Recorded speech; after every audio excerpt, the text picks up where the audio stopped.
They didn't even glance at me when it happened. My chair, the one I had claimed since childhood, was tugged out and slid across the floor to my brother's wife, Emma. "Sit here, sweetheart," my mother Linda said with a warm smile. "You belong at the head of the table." Then her eyes shifted to me. "Cold. Dark.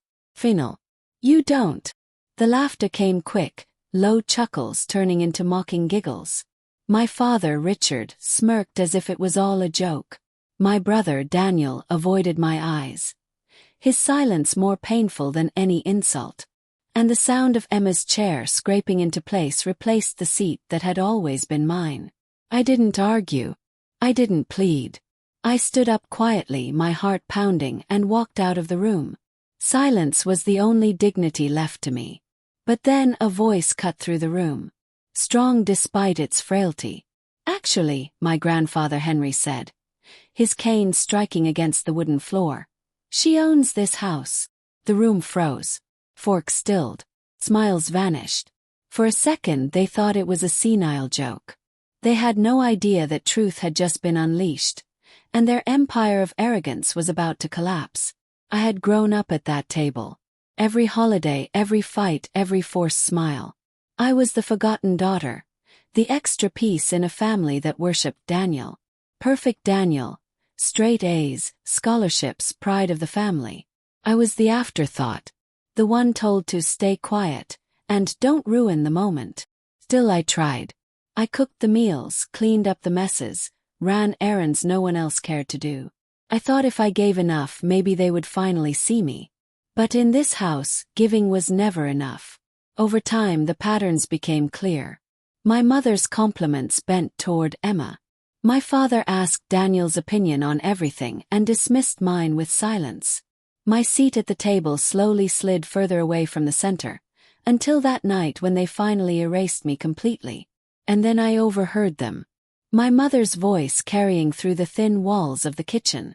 "The house will go to Daniel, of course. She doesn't need anything.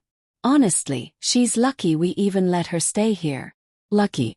As if breathing was charity. As if my existence was something to be tolerated. That night I stopped begging for their approval. I started planning for their downfall. The only person who ever truly saw me was my grandfather, Henry.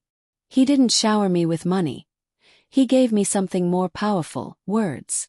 Notes slipped quietly into my hand. Patience cuts deeper than anger. I never understood until the night I found the deeds. The truth was simple. The house was still his, and in his will, carefully updated, he had left everything to me. He never told them. He let them believe their fantasy. And I let them live in that delusion, because when arrogance shatters, it shatters loudest. I secured everything. The deeds notarized. The lawyer retained. The accounts transferred. Locks updated. My claim was ironclad. And I waited.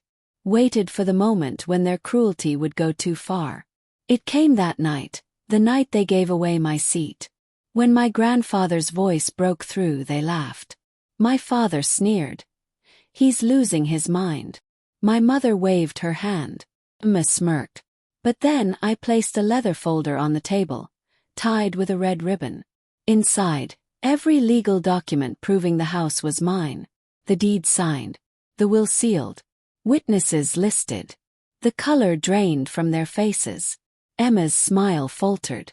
My brother's fork slipped from his hand. My father's jaw clenched tight.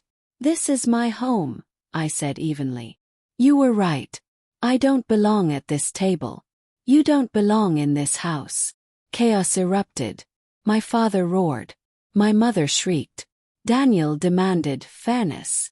But fairness had never lived here. And I wasn't here to beg anymore. Then I revealed the letters. My grandfather's handwriting, his final words. Every line condemning their neglect, their cruelty, their blindness. Every sentence declaring that justice belonged to me. And in that moment, silence cut deeper than any scream. They realized it wasn't just the house. It was the land, the accounts, the entire legacy they thought was theirs. All of it mine. Grandpa sat quietly, giving me the smallest nod. The last blessing he ever gave. They left that night. Some crying, some shouting, some begging. But they left. The table remained. My chair returned to its rightful place. And for the first time, the silence in that house wasn't oppressive. It was peace. Do I regret it? Well, I didn't steal.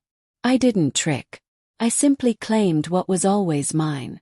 Justice isn't always a scream. It's sometimes a single sentence at dinner. Actually, she owns this house. And from that moment on, every meal tasted better. Because it was eaten at my table.